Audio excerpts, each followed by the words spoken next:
When the world was created, was it on Tishrei, like we did in Rosh Hashanah, Yom Kippur, or was it on Nisan, like when we do Birchas Hachama? Remember the last Birchas Hachama?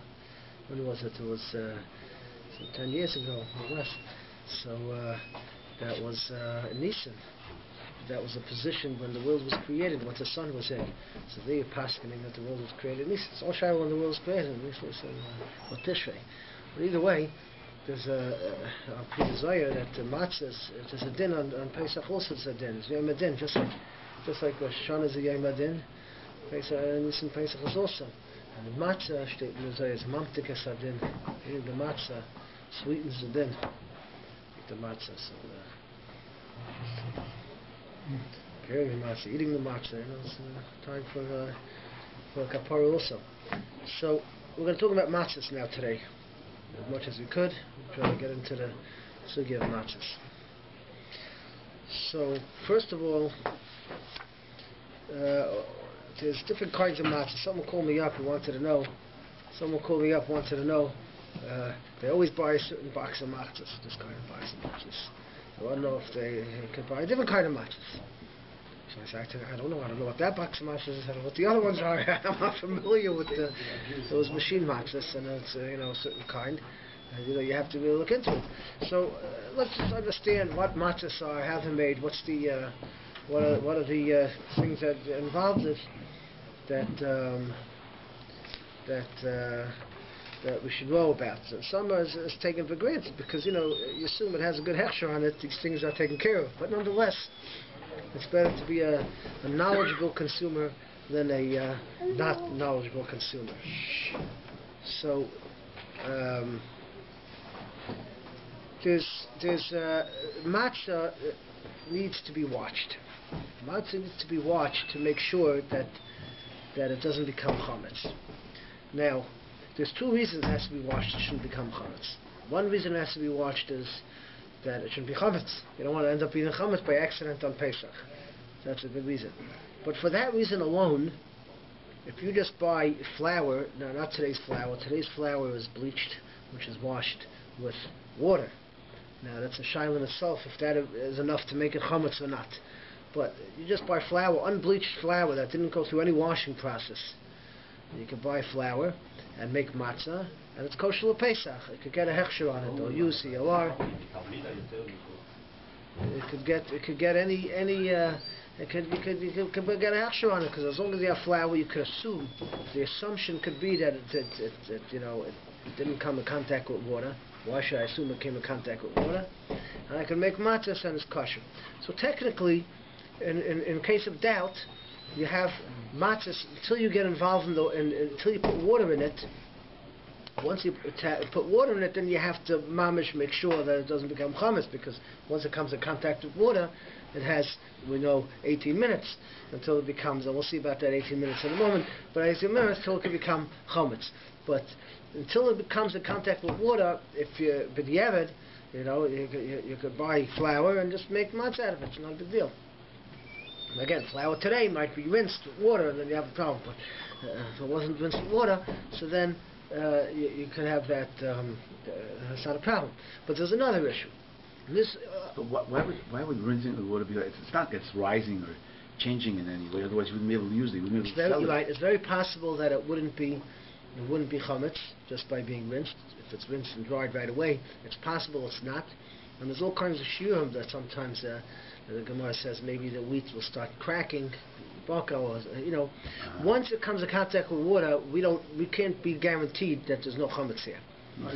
One wheat could start becoming chametz. You never know. It's kosher Pesach matzah then, not made from white flour. We'll see in a moment how it's made. Are you saying this is? I'm just giving you a background. They're washing, or the flour after it's ground? Even the wheat even the wheat shouldn't come in contact with water. No, I'm trying to imagine. Because if the wheat becomes in contact with water, the wheat kernels could start. But you were initially talking mamish about flour itself. I'm not talking about flour. In the old days, the Gemara says you could be kind of could buy flour from the shuk and make it into matzahs. Why? Because you can assume it didn't come in contact with water. I'm saying today that doesn't really apply because they wash it, they do all kinds of things today, and to make the flour. But technically, if they wouldn't unbleached flour, I don't know. You have to check if unbleached flour comes in contact with water. Maybe it does. I assume maybe it does. I don't know how it works today. But if unbleached flour, if it never comes in contact with water, technically you can buy the flour. It's again like this. Some people don't sell chametz, right? Some people don't sell chametz. So the Mishnah has a shaila: could you sell flour? In other words, let's say if you sell chametz, no problem. But let's say some people have a minute, they don't sell chametz. Okay, they don't want to rely on the mechiras, so they don't sell chametz. But the question is, but they sell things that aren't real chametz. So the question is flour. Is flour chametz? So it's very possible that you could sell flour, because flour could be not chametz. I mean, who said it's chametz? Like you're saying, just because it's rinsed with water doesn't necessarily mean it's chametz. But if I'm not going to eat it, because there's a chance that it could become chametz by rinsing. So you're not going to eat the flour. They sell it, but you're not going to eat it. So that's the shah. So just for chametz, so there's two issues. One is, did it actually come in contact with water? If it didn't come in contact, we don't know if it came in contact with water. We have no reason to assume it came in contact with water. Technically, you could buy flour and just make matzahs. Whoever says that the wheat kernels, so like, I mean, it's really kind of picky, but wheat is sitting out in the field and it gets rained. Yeah, so when it rains, when it's attached to the ground, it doesn't become chametz. It's only after it gets cut. Once it's no That's how we longer say mishas. Yeah, once it's cut from the ground. As a matter of fact, they wait till it's a very dry weather, and the kernels are mamish dried out, and then they cut it. They wait for it not it should be wet, because if they cut it and it's still moist, then it might become chametz. So they cut it when it's very dry, and they put it in a dry area, and they're very careful. There's a Matzah with the Beis Halevi, Reb Chaim. The Beis Halevi sent his son Reb Chaim Brisker, when he was younger, to go bring the wheat back for matzahs. So Reb Chaim knew that the Beis Halevi would make him crazy to know if this came in contact with any form of water or anything. So he tied a bundle of wheat onto his hand, so it should never be away from him while he traveled a few weeks until he got back with the wheat. It wasn't as simple as today, so he got back with the wheat. So he came and he brought back the wheat to Beis Halevi, and Beis Halevi asked him, "No, did you make sure it didn't come in contact with water?" So Chaim said, "Yeah." "Really made sure? How do you know? Maybe this happened, maybe that happened." He started asking, "Maybe this happened, maybe that happened." And Chaim said, "No, nothing happened." Father Chaim said, "Eirecha never be sure, Mama. Eirecha, I'm never to say that. Nothing happened to it." But so he said, "Okay, you're right." So the briskers are very nervous about if it'll come in contact with water. But that's what I'm saying is that me'ikar hadin, if you buy flour and flour if it's not rinsed and we don't know that it come in contact with water, technically you can make matzahs because you assume that it didn't. But once water in the field though. What? You got wet in the field after they cut it. You don't have to assume so. You don't have to assume that happened without the knowledge. That's the halacha. We kind of because halacha l'maisa is not so relevant that because today they put it through water and you're not going to buy stam flour and make matzahs out of it because it comes in contact with water. But the reason I'm pointing it out is because I'm trying to be understanding what the different types of matzah there are out there. So there's something called. So there's two reasons, getting back to what we started discussing, there's two reasons why you have to watch the matzahs. The first reason is you want to make sure it's not chametz. That's reason number one. And reason number two is because there's a special halacha on the matzahs that we eat Seder night that they have to be lishma. We call it matzahs mitzvah. And they have to be lishma. What does lishma mean? Now we know lishma can mean a lot of things. You shach the carbon, you have to have lishma. You write a get, it has to be lishma, l'shem isha. There's all kinds of lishma in mind, but in matzah it means a very specific thing. It means it was watched. It was specifically watched that it shouldn't become chametz. We're going to discuss this later. So even though technically I could go to the store and buy flour before they used to rinse it, I could buy flour and make matzah, but for the Seder night, you have to have matzah lishma. Lishma means it was watched. That even though technically I could assume no water touched it, but it was specially watched that water didn't touch it. That's one part of lishma. The other part of lishma is that when you make it, when you wash it and you make it for, they say for the shem matzahs mitzvah, right? You're making it for the matzahs mitzvah. It shows exactly what the lishma is. But there is such a concept that it's washed that it shouldn't get wet for the purpose of making matzahs. So even though I could make an assumption that it didn't get wet, but it's better if I watch it doesn't get wet. That's called it was a shimur. It was watched lishma. Then machine matzah is a problem then. Oh, we're going to get to machine matzah. So I'm just giving the background. So at what point do I have to watch this thing and make sure it doesn't become chametz? Okay, at what point does this lishma apply, and at what point does chashash of chametz apply? So there's a three-way machloikus, okay, on this issue in the Rishonim. Three different sheets. The most lenient sheet is mishas lisha, from the time you need it. In other words, like we said before, you could buy a flour in the shuk that didn't come in contact with water, and you can make chayam matzahs. But once you take that flour and mix it with water, now it came in contact with water. So now you have to be busy the whole time. You have to be busy. You have to make sure that it doesn't become chametz. Now, how does it become chametz? Well, we know if it sits for 18 minutes, it becomes chametz. But there are other ways it can become chametz, which we'll discuss. But from the time of Elisha, you have to make sure that it doesn't become chametz. From the time it comes in contact with water. So that's called shimur mishas lisha, from the time you're needing it. Okay, that's the first level. The first level of matzahs lishma. Now, halacha, some Rishonim that say that, the Rosh possibly, other Rishonim, that that's all you need. Now, the other shita is, let's go to the other extreme. The most machmir is what we call, today it's called, usually it's called shmura matzah. And the shmura matzah means it was mishas ktsira. Actually, from the time they cut it off the field, they're careful that water shouldn't come in contact with it. So even though we said Me'ikar Adin it's not necessary, but Me'ikar Adin you could assume it didn't come in contact with water, but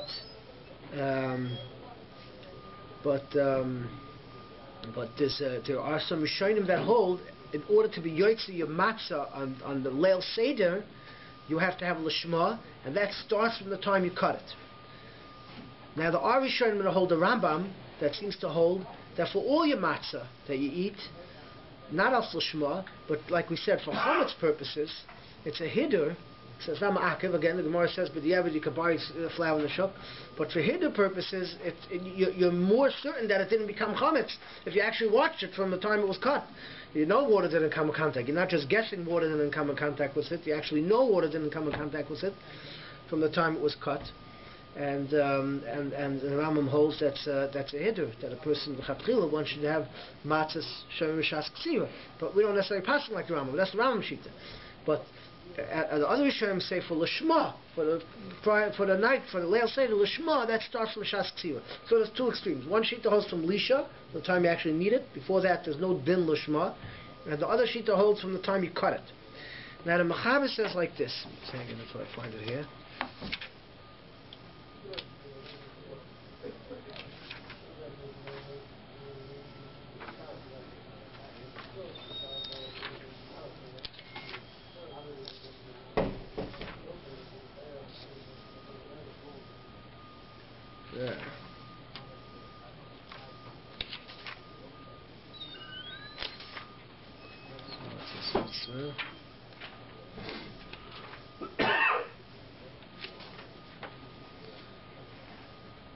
So this is the shaila here. Hold on, let's find it in a second.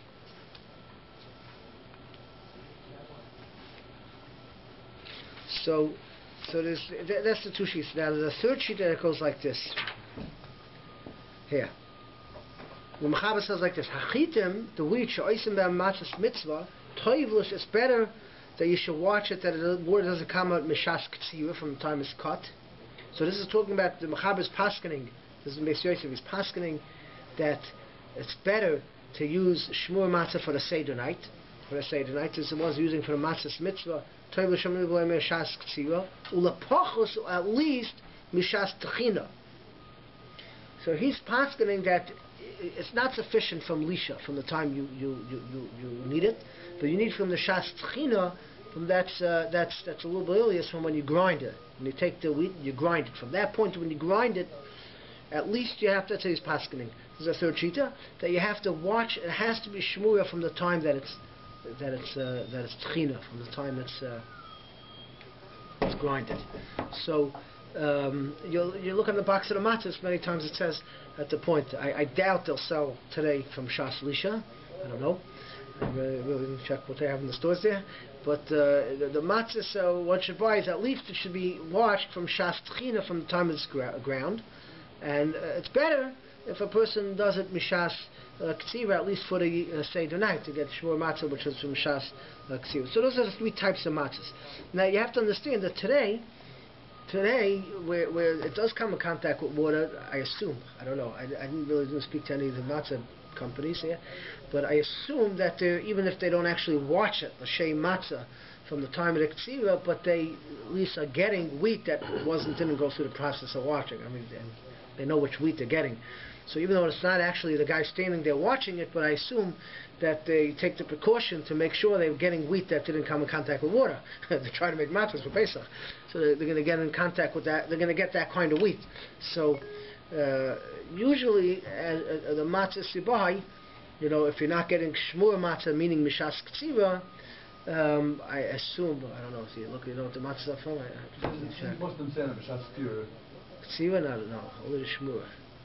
The shmur matzahs, but the regular matzahs, I assume that they're mishas tchina. I have to look from the time of the ground, because mishas tchina, at least the person should get. You shouldn't get from mishas lisha. No, it doesn't say on it. I don't think so. They buy the flour that's not processed, but that way.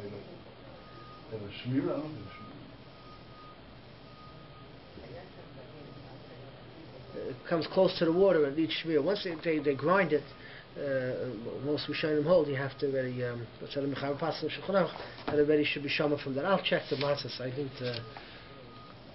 didn't look. That's only for the mitzvahs, or it's for the whole Leil Seder? So that's a good shaila. We'll see. So the technically it's only for the mitzvahs. It says mitzvahs. The Rambam seems to hold that the whole some of Machma for the whole Leil Seder. But Ba'etzem, Mikra Adin, it's only for the 5 kazesim that you have in Ba'er Seder. That should be shmura. The second night was just this same stringency, or the second night should be the same thing. Yeah, it doesn't have shmura matzah. But it's time. He's just saying it's time. He's not paskening that you're mechuyev to. It's time. It's better. But at least it should be from. See, the halacha brings down that the Pri Chodesh holds that mishas k'tzira is medina. Mikra Adin, a person should have shmur matzah at the Seder. And then Rishonim hold like that. But the Ma'aser, the Shulchan Aruch doesn't pass like that. So it's enough if you have from Shas Tchina. Shas Tchina means also it's raining. Might be between them they fell off and they became wet, that we don't know about it. No, if they do it Mishas K'tzira, so they're careful. They cut it only when it's very dry. Yes, some what fell off and they were wet before from the rain. No, they don't take what's fallen off. They have to cut it. They cut it. Whatever's attached to the ground doesn't have a problem. So they only they only take what they cut. They don't take stuff. And it's dry. Yeah, it's dry. Yeah. Today they're using these huge combines. Mm-hmm. Yeah. The combine. Okay, so how does this work here? So it's very interesting. Okay, we're going to get into that, Scheiner. Yeah. And the bins are stored. Yeah. And the people can only sell them by their license, and they go to the grain elevators, and they're graded beforehand. So you didn't have ways of getting around those systems. They go out there to the field. They got the grain marketing board. They got the whole thing, and the grain is... They go down there, they cut it, they know what they're doing. Oh, now, yeah, but they do use these machines. We'll see in a moment. What? Like Canada. So for sure. They take care of it. So one of the big shilas that came up in a couple 100 years ago, 200 years ago maybe, a little less, was the machine matzahs. Now the machine matzahs obviously went through a tremendous changing in the machinery, because they didn't have electricity back when the machine matzah started. Really? At least it wasn't so common, and it was cranked. And this shiloh of machine matzah rocked the world, literally. It rocked the whole world. If you can use it on Pesach, it's better. If it's worse, if it's this, all kinds of spurs. I remember he was here, Moshe Tarab, he spoke, and he said there was a sefer that was supposed to come out, Sheva Sachem, between, I think it was the Shalom Meshiv, and I think it was Mordechai Benet, I don't remember. They were brother-in-laws, and And they got into a big fight over the machine matzahs. That was the end of that. But it was a tremendous war that went through Europe and the Shiloh machine matzahs. What was the Shiloh of the machine matzahs? What was the need? What's the thing? Now, before I begin, I want to be makdim that there are many different minhagim. There are some communities that only eat machine matzahs on Pesach. They won't touch a hand matzah. A lot of the Yekisha communities. And there are some communities that won't only eat hand matzah, won't touch machine matzahs. So, in our pashto, each person has his minhagim what they do. But I'll give you a little background of what the issues are and what the shilos are. And also you have to be aware that things change according to the different types of hand matzah you get or types of machine matzah you get. So, not everything goes into the same package. Depends what you're getting. So it's important to have a little bit of background. But this was a big shiloh that came up. Now, what was a shiloh?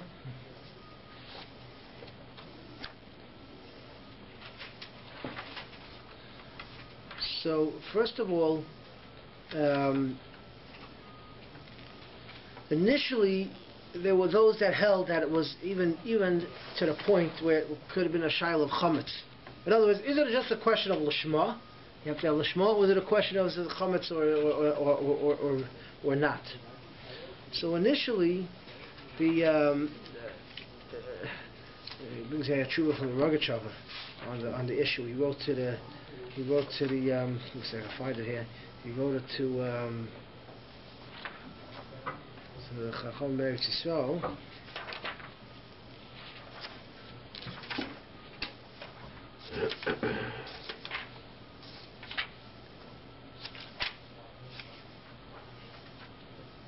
Yeah. Going to Yerushalayim about the machine matzahs. So he was one of them that were against it. And he says like this. It's a little hard to read the Rogachover's tshuvas. I don't know if you look at the Rogachover's things that he wrote, but he gave half the tshuva was just Ma'ar Mekaymis, and the other half is a little explanation. It was a big going. This is a little easier to read, but he says that Gam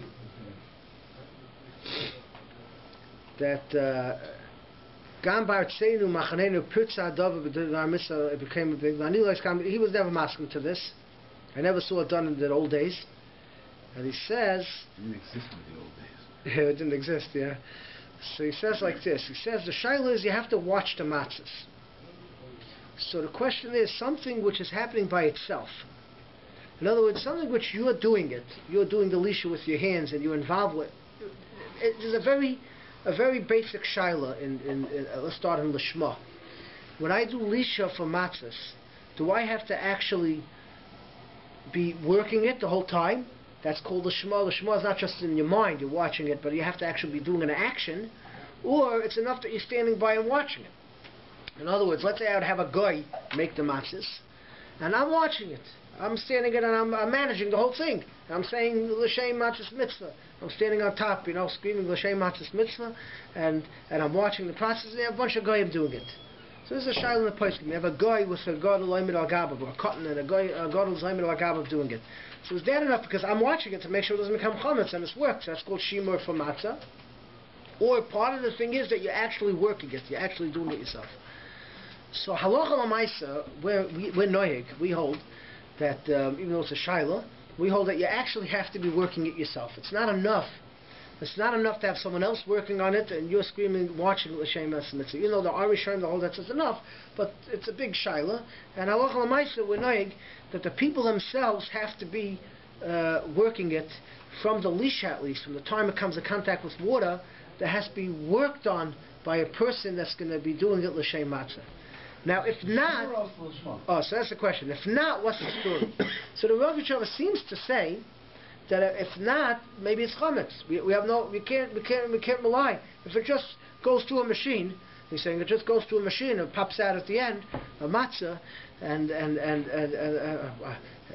that's not considered anybody's watching it. I'm assuming the machine works within 18 minutes of this, it works, it goes. I'm assuming it's okay, but there's not enough. It's not enough, and there's a chashash that maybe it's even chametz. So, but most places can say today that's not an issue.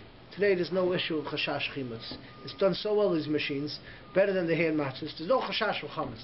So therefore, that's we don't say that maybe it's not considered lishma to use for the seder, but if you want to know if it's considered chametz, not considered chametz. The earlier machlekes included the shaila, maybe it's even chametz, but today's machines are so refined and done well, so quick and it's well split up, the matzahs. There's no leftovers left behind. There's very little chashash. There's no chashash chametz really, except we'll see in a moment one issue. But so there's no chashash chametz. It's a shaila just lishma. So the question is, if you're not doing it yourself, you're just watching it. Is that called lishma? So obviously the machine matzahs went through a process, and today some of the, I don't know if all of them are like this. The question is, you just turn it on. The shal is by pressing the button. Lishma, is that called lishma? All the achronim have chuvas and chuvas. Is that enough? But what they have in a lot of them is that you hold down the button constantly. You know, this shaila actually come up. You're talking about the combines, right? These machines that you use to cut the wheat and do the boiler and it processes the wheat. So the question is, you drive. It's a machinery. So they say, since you drive, even if you're holding needle lishma mishas kfira, but since you're driving the machine, you're driving that machine. So that's called you're doing it lishma. It's a constant action that you're doing. You're driving it. As soon as you stop, it goes off. So that's called lishma. Visual Akum, we have also that the Jew has to press the button down. Yeah, but visual Akum is easier for a number of reasons. Visual Akum is a lot easier because it's not considered a goyz involved. It's a different shal.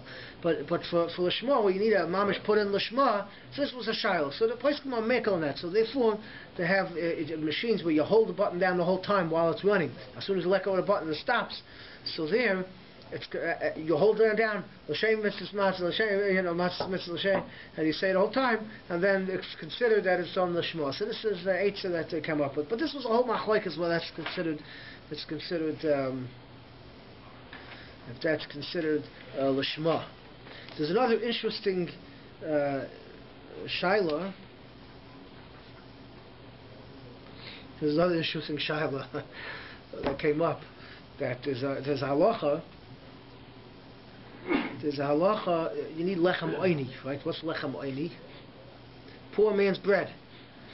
So that's one pshat. Poor man's bread. That's why you can't have matzah ashira. You can't have egg matzahs and these things, which we'll discuss if we get the time here, with egg matzahs. So you have to have lechem oini. Okay, there's a lot of pshatim in lechem oini. There's another pshat. Lechem sha'oinin alav dvarim harbe. Right? You say the whole agada on the lechem. That's why it's called lechem oini. Now there's a third pshat. It says like this.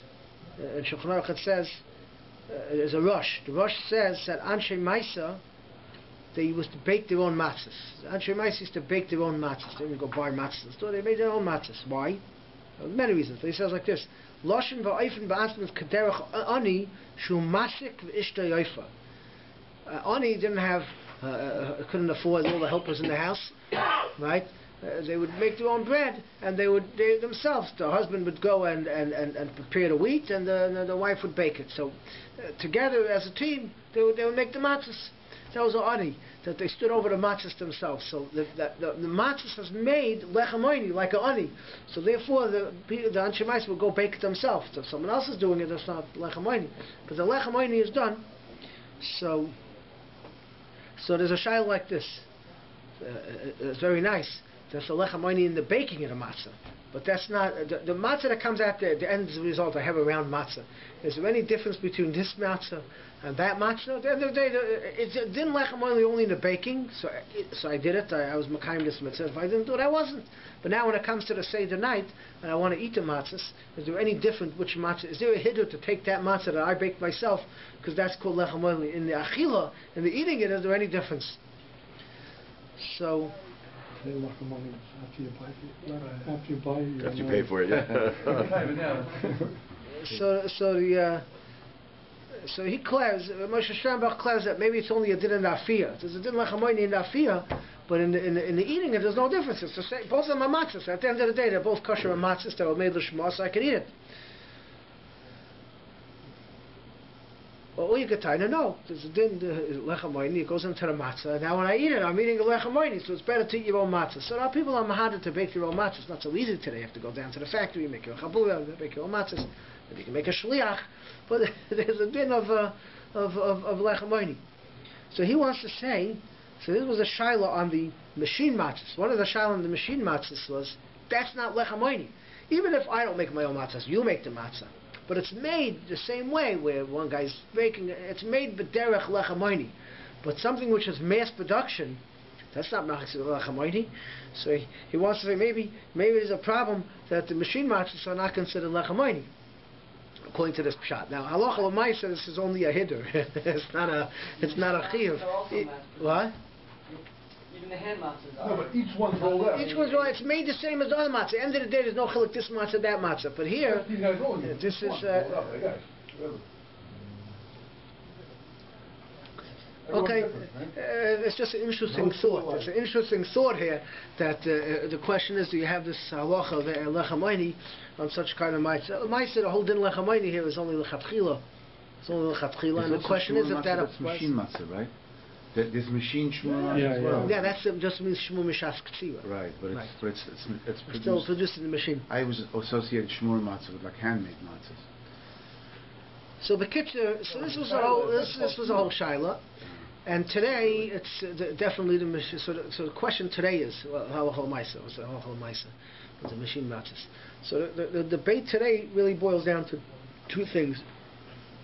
Do we consider it lishma? There are those that do, Chaim Oizer and many others, big gedolim that held it was considered lishma, and it's not a problem, machine matzahs, and there are those that held it wasn't. So there was that question if it's called lishma, and that's a shaila of using it for the seder, for the seder. So there's those that use it, those that don't. The other shaila was of chametz, so it's interesting. There are those that say, well, a machine is a machine, but what's the need of chametz? Why are we so machmir on matzah? 18 minutes. As long as within 18 minutes, it's not going to become chametz. And all matzahs, any kosher or Pesach matzahs are made within 18 minutes. So what's the shaila? What's the issue? Why people go so crazy over the matzahs? Anything like it doesn't become chametz less than 18 minutes. So what's the shaila?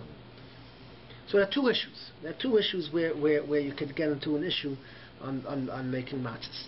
The first issue is the cleanup.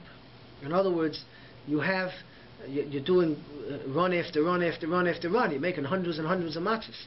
So in between the runs, you have to clean everything up and start again. But if you have anything left over from the first run, so that already is 18 minutes passes by, that's already could be is chametz, to chametz. So anything that's left over, so the cleanup is very very important that's done well. You know, they sand down the rolling pins and everything. So they have to be very careful. There's nothing left over. Now again, matzah maybe before Pesach is bottled, mashu and chametz is bottled. You have other kulas that, even if it does get mixed in a little bit, it can be bottled, but it depends how badly it wasn't clean. So the cleanup is a very important thing. And different machines are made in different ways, what parts of the machine they clean and how it's cleaned. So that's one question. So in one way the machines are better, because they're machines, and if you do it's easier to clean, it's done well and finished. Mitzad sheni, you have to know the machinery, how makbid they are in different parts, what they switch, what they don't switch. If you ever read, some of the machine matzahs comes with papers that tell you what they do, they don't do. You can get a picture of what goes on. But it's important to understand how they clean it, because cleaning is an issue. The second issue, which is the Rosh. The Rosh says that this din of 18 minutes is only until the aricha. Once you start being oirechet, like if you make a challah, besides kneading it, then you start braiding it. That's called aricha, or setting it up, cutting the matzahs. Once you start, after you kneaded the dough, you start flattening it out and making the form of the matzah, you don't have 18 minutes anymore. You don't have 18 minutes. At that point, if you stop working in the matzah for a moment, it could become chametz, as the Rosh holds. Especially, and there's another issue, if it comes closer to the Tana. You ever heard of Tana Rishon? Some people say, I'll get Tana Rishon matzah. What's Tana Rishon matzah? Because the first matzahs that went into the oven. Because after that, there could be a delay. The matzahs are waiting for the next matzahs to come out. And if they're standing before the oven, it's very hot, and if there's a little bit hot, there's a little bit of heat, but not enough heat to bake it, that can make chametz right away. So there are these. The 18 minutes only applies during the lisha, and if it's cold.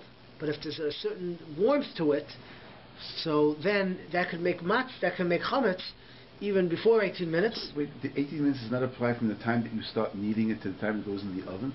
Does not have to be in the oven by 18 minutes? Yeah, that applies as long as nothing goes wrong in between. But two things could go wrong.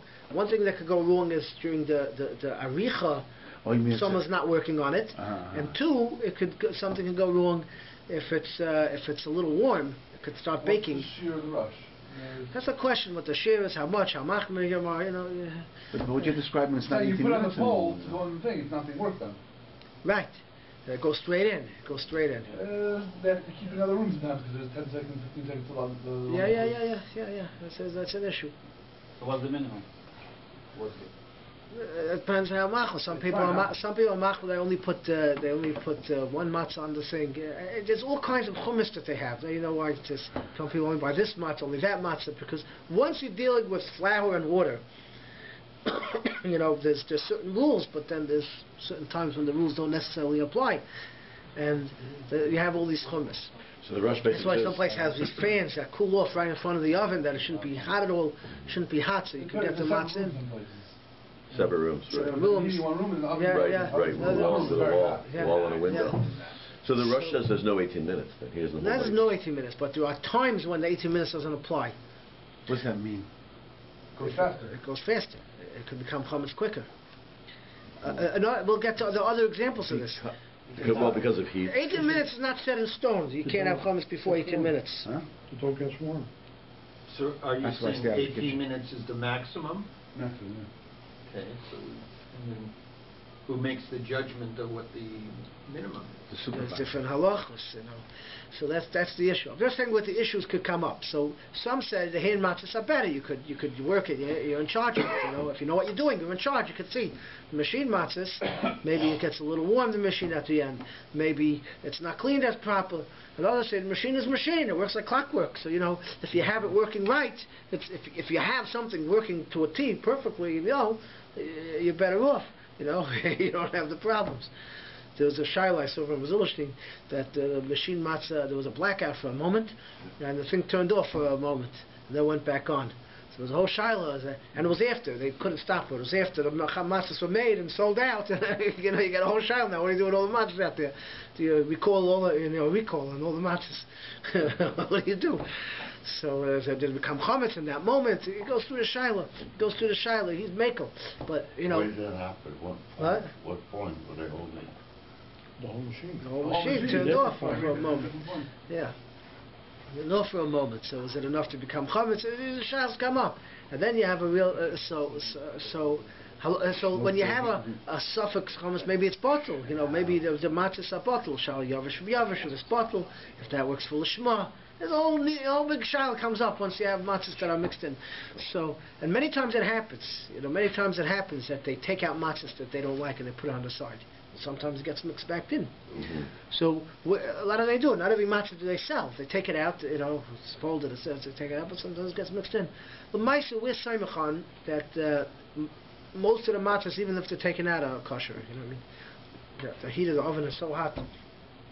So, b'diavad, the same these things, but these are shaylas that could come up. So, Mamela, there are those that don't touch machine matzahs and those that won't touch hand matzahs. So, you have both the dynamos. Well, just a few things that are relevant to the matzahs, so the sugya matzahs here. So, there are certain things that could be an issue on the matzahs. There's something called kfulos and there's a thing called nefuchos. Kfulos are if there's folds on the end of the matzah. Many times you'll have folds on the matzah, on the hand matzahs. Yeah, the machine matzah you don't have these problems. By the way, the machine matzah is always square. The reason is because you don't want to have any leftover dough. Leftover dough could get stuck and be left in the machine and become chametz. So square, everything is cut normally. There's nothing left. The hand matzah is always round because it takes too long to make it into a square. I mean, I'm sure there's other reasons, but the halachic reason is that you just want to roll it out and stick it in. You make a round ball, you roll it out, and it goes. So that's the quickest way. Once you have to start making it into a shape that takes extra time, you don't want to do it. But in the machine, it's just the opposite. So the machine matzah is always going to be square, and the hand matzah is always going to be round. But you get kfulas. So what's the din with kfulas? So the halacha on kfulas is, if you have, we'll see what's called kfulas, but if it's bent over, so there's a chashash that it didn't bake well on the inside. So it's bent over, and therefore there's a chashash chametz there. And therefore you have to break off that kfula, and plus kadei netila, another like 2 centimeters around it. Because if it's chametz, maybe it went into it was baked together, or right next to it, so you break off with 2 centimeters around the kfula. But what's called kfulas? Why don't we burn it? So it's only a chashash chametz. Some people do burn it, but it's only a chashash rachik chametz. So we'll see in a moment. So to be called kfulas, what's called kafel? So the halacha is if there's space in between, if it's bent over, but there's space in between, that's not kafel. That's fine. That could be baked. The chashash is that it couldn't be baked, but if there's space in between, it could. So it has to be that it sort of folds over, Making contact. and it makes contact. But there is a little. It makes contact, but it's 2 separate pieces. If it's totally one, you can see a lot of times they're folded over, and they're b'shas the matzahs are being baked. They got folded over, but they were still squished together and when baked. So the Mishnah Berurah holds that that's not kafel. That's kosher. That's kosher. If it's folded over and pressed in together, that's kosher. The Mishnah Berurah holds. The Chazon Ish was machmer on that. Chazon Ish was machmer on that's called kafel. But the Mishnah Berurah holds the chatchila that's okay. Now, coupled with that, they say today the ovens are so hot that even the kfulas get baked. Even the kfulas get baked. So there's room to be makel, at least b'diavad on the kfulas. If it's pressed in, you have the Mishnah Berurah holds that it's okay. If it's not pressed in, the person should be, even though it could be b'diavad, it's kosher today because it's baked very well. But nonetheless, one should break off if it's folded over, and it's not. A lot of times you find that it's pressed in, not baked over. Usually, whoever's being machshir or matzahs lets that go. But if it's folded over or not, which you have, even though it could be today, there's not such an issue. But the minhag is to break that off and to get rid of that. What if you only have 3 matzahs? Yeah, there's a shiloh. If you could use it, right, you could use it for a sholim. You want to leave it as a sholim.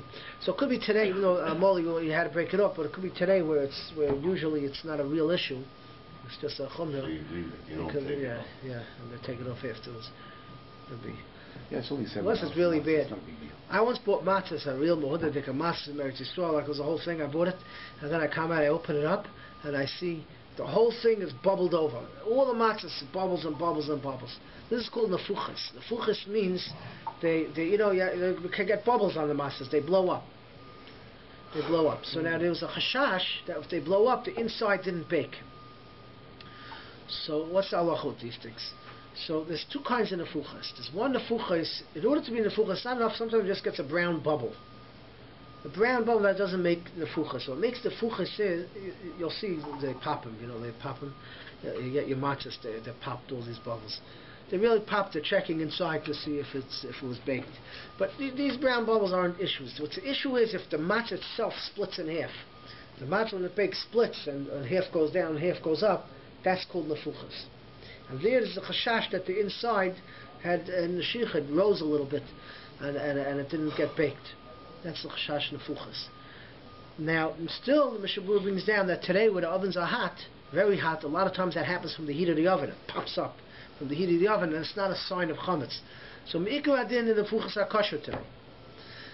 But if it's the matzah itself was mamish split, half went up and half went down, there is a hiddur to remove that and not use that. I mean, me'ikar adin, the whole matzah is chametz, but today since it's so hot the oven and usually it happens just from the heat of the oven it pops, so even though mahad would just take off that piece, that's called the fuchas. But these are the 2 things that people look for in matzahs. If it's folded over and it's a fuchas, if it's blown up. So I was very annoyed. I spent all this kind of money on this matzahs. I did all the food, the whole thing, top to bottom was the fuchas. But you weren't broken. I couldn't get my money back because me'ikar adin, it's kosher. Why am I spending money to get But it happens from the heat of the oven. They put it in such hot heat. It just blows up. This it comes back down. A lot of times, almost every month it blows up. And yeah, but you could see. No, when it's cool, like I have to take it out. It's like for a second it blows up and it comes down. They were too cheap to get a Some of them Matzah. come down. Yeah. Just one guy that had it, just stands there all day. No, that's before. Before, yeah. No, but when it happens, yeah. Okay, just the last minute or two here. Eliminate I want to explain the issue of egg matzahs. There's matzah shira is egg matzahs. What's the shiloh with egg matzahs? What's the shiloh with egg matzahs? So, It's a shira. No, it's not. so matzah shira you can't be you can't eat on the Seder night. You can't eat matzah shira. You have to be a chamoidi, but the rest of Pesach you're allowed to eat matzah shira. So Anything that you add to the matzah makes it a shira, no? Outside of yeah, but there's an issue with the egg matzahs. We're not getting into the whole thing. There's a machlokes over here. If there's a machlokes, if when we say there's 18 minutes, is that referring to flour and water only? Let's say you do flour and apple juice, or flour and eggs. You're not using water. Does the 18 minutes apply? So there are two shittas here. There are different shittas here. There's one shitta that yeah, may periods below mayim ein machmisim klal. You can get more than 18 minutes. If you have, without any water, you just have eggs with no water, and mix with flour, it won't become chametz. Umuta lechem b'Pesach, this is the mechaber. It's matzah shira, you can't use it for Seder night. Now, but the problem is like this. May peris in mayim, if you have a little water mixed into the may peris, then mimarim lahachmetz, it gets chametz quicker than 18 minutes. So if there's no water with the eggs, just pure eggs, no problem. But if there's water mixed in, then it gets chametz quicker. Now, therefore you shouldn't use that on Pesach at all. So now, so how does that translate halacha l'maisa? So halacha l'maisa, the Sfardim are mekel on egg matzahs, but Ramah says in Medinas elu ein noigin lolish mei peris. We're not noig to make matzahs mei peris. Even to put like eggs on the top of the matzah, we don't do until after it's baked. But ein l'shanos, you shouldn't change it. Im loy b'shas atchak l'tzorchei choylo izaken atzorchla. For choylo or a zaken that needs it, you could be soymach on the shittas that egg matzah is okay. Otherwise, we don't use it. Why not? Why don't we use it? So there's two reasons. One is there are shittas with Scheiner that argue and hold that even eggs without water becomes chametz, and therefore we don't. You can't use it. It becomes chametz quicker than 18 minutes. And then there are that's some shittas, Rashi and Raven. And then there's another reason is because it's very hard to be careful. No water got in contact with the eggs and everything. And if any water gets in contact with it, then it's going to become chametz quicker. So then make it 15 minutes. Yeah, but we don't know. Once it's not 18 minutes, we don't know the share. We're not Bucky in exactly how fast it goes. You have to do it right away, quick. You can't let it wait. So Hagam, they do it right away, and they do it very quick, and you're allowed to keep it. So in other words, you don't have to get rid of it's not chametz. You don't have to get rid of it. You're allowed to keep it in the house. You're allowed to give it to a chayla and a zaken that needs it. But in Ashkenaz, that in Ashkenaz we don't eat egg matzahs on Pesach. Period. So a chol or a zaken is allowed to eat it if they can't eat regular matzah. But even during the Seder? No, it's matzah shiri, not yotze. It's in matzah shira. I'm talking about without the rest of Pesach, well, they can have it. So that's the deal with egg matzah. The deal with egg matzah is that since it could become chametz quicker, so therefore we're not noig to use it on Pesach at all, unless for a zaken or a chayla. And when you make a zaken chayla, you have to cook it right away. We don't rely on 18 minutes. We're busy with it the whole time. It has to be made right away. And not made with water at all. What is the ruling? Egg matzah is not chametz? It's not chametz, but we don't need it. And you can't. We don't need it. So you're allowed to have it in the house if you have a chayla or someone that needs it, but it's not considered chametz. So that's the deals with matzah, at least a little bit of it. We'll do next week. We're going to do the Seder. We'll go through the Seder. And we'll cover a little more things, how much matzah, a little other things, and we'll try to go through a little bit of Seder, karpas, the other things that come up.